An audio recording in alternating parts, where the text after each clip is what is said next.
ન મામીશ મીશાન નિર્વાણ રૂપમ વિભમ વ્યાપકમ બ્રહ્મ વેદ સ્વરૂપમ નિજહ નિર્ગુણમ નિર્વિકલ્પમ નિરેહમ ચિદાકાશીમાકાશ વાસમ ભજહમ.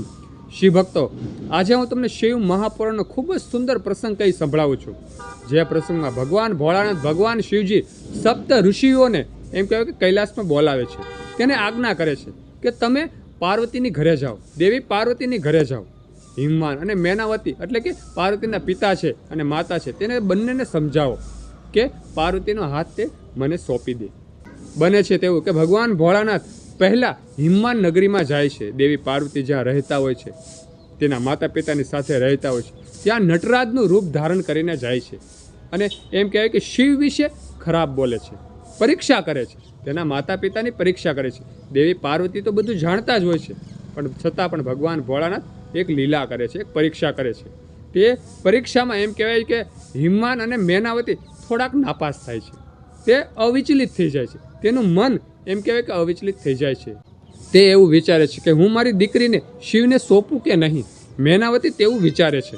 શિવ ભક્તો, ત્યાર પછી ભગવાન ભોળાનાથ એક વૈષ્ણવનું રૂપ ધારણ કરે છે અને શિવ વિશે એમ કહેવાય કે કટુ બોલે છે, ખરાબ બોલે છે, પરીક્ષા કરવા માટે તેનું ને તેનું એમ કહેવાય કે થોડું ખરાબ બોલે છે.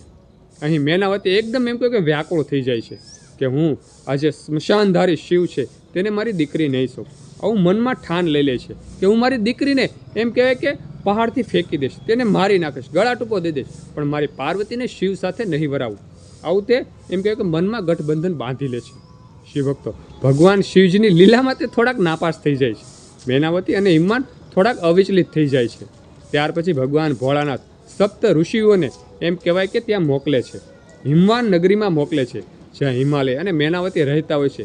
ત્યાં આવો વિવાદ ચાલતો જ હોય છે કે હું શિવ સાથે મારી દીકરીને નહીં વરાવું. તેઓ બંને માણા વિવાદ કરતા હોય છે. ત્યાં સપ્ત ઋષિઓ અને અરુંધતી ત્યાં જાય છે અને બને છે તેવું હિમવાન અને મેનાવતી સપ્ત ઋષિઓનું સ્વાગત કરે છે. અને ત્યાર પછી એમ કહેવાય છે હિમવાન અને મેનાવતી પૂછે છે કે તમે શું કામે આવ્યા છો? સપ્ત ઋષિઓ, અમારું વળી શું કામ પડ્યું? તમે અમારા આંગણે આવ્યા, અમારો ભવ પાર થઈ ગયો, અમારું આંગણું પાવન થઈ ગયું, અમારી હિમાલય નગરી પાવન થઈ ગઈ. આવું તે એમ કહેવાય કે સપ્ત ઋષિઓને કહે છે.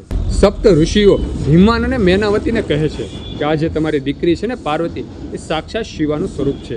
તમે તેને શિવને સોંપી દો, શિવ સાથે તેના વિવાહ કરી દો. કદાચ તમે નહીં માનો અને શિવને નહીં સોંપો તો પાર્વતી તેની જાતે શિવ પાસે જતી રહેશે, કારણ કે તે તેની અર્ધાંગિની છે, જન્મની સંગાથી છે. આવું સપ્ત ઋષિઓ એમ કહેવાય કે મેનાવતી અને હિમવાનને સમજાવે છે. મેનાવતી તો ખૂબ વ્યાકુળ હોય છે કે હું સ્મશાનધારીને નહીં પરણાવું, હું મારી દીકરીને રુદ્ર સાથે નહીં પરણાવું. આવું મનમાં ગઠબંધન તેને બાંધી લીધું હોય છે. પણ આ સપ્ત ઋષિઓ અને દેવી અરુંધતી ખૂબ સમજાવે છે કે શિવ છે ને તે જ મૂળ છે. બ્રહ્મા, વિષ્ણુ અને મહેશ ત્રણેય તેનું જ રૂપ છે. ત્રણેય પોતે શિવ રૂપ જ છે. આ સૃષ્ટિનું એમ કહેવાય કે દરેક જીવોનું નિર્માણ કરવાવાળા બ્રહ્મરૂપ ધારણ કરીને જીવોનું નિર્માણ કરે છે, વિષ્ણુ રૂપ ધારણ કરી અને તેનું પોષણ કરે છે, અને મહેશ બની, રુદ્ર બની અને તેનો સંહાર કરે છે. દરેક જીવને પાછા ખેંચી લે છે, ઘણું જ્ઞાન આપે છે. શિવ છે ને તે મૂળ છે. ભલે તે નવા વસ્ત્રો નથી પહેરતા, ભલે તે અલંકારો નથી પહેરતા, પણ સદાય તે ધ્યાનમાં રહે છે, સર્વ જીવનું ધ્યાન રાખે છે, નિરંતર આ જગતનું ધ્યાન રાખે છે. શિવ જ સર્વસ્વ છે. ઘણું બધું જ્ઞાન મેનાવતી અને હિમવાન આ સપ્ત ઋષિઓ આપે છે. અને ત્યાર પછી એમ કહેવાય કે મેનાવતી અને હિમવાન તેનો જે પરિવાર હોય છે તેને આ વાત વિદિત કરે છે કે સપ્ત ઋષિઓ આવું કહે છે, તમારું શું કહેવું છે?